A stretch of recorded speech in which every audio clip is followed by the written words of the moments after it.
এ শহর ব্যস্ততার অজস্র গল্পে ভরা। রাস্তার গাড়িগুলো অনবরত ছুটে চলে, হর্নের শব্দ, মানুষের তাড়াহুড়া, সব মিলিয়ে যেন এক জীবন্ত এক শহর।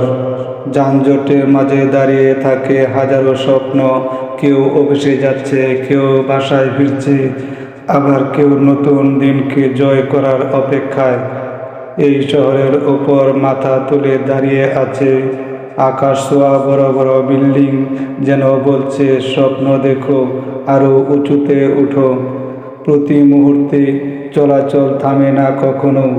দিনের ব্যস্ততা থেকে রাতের আলোয় ঢাকা নিজেকে নতুন করে সাজায়। হাজারো মানুষের পরিশ্রমে গড়া এই প্রাণের শহরটাই হলো ঢাকা, যেখানে কোলাহল আছে, আছে গতি, আছে স্বপ্নে ভরা ভবিষ্যতের অপেক্ষা। এটাই আমাদের প্রিয় ঢাকা, এক শহর যা কখনো থেমে থাকে না।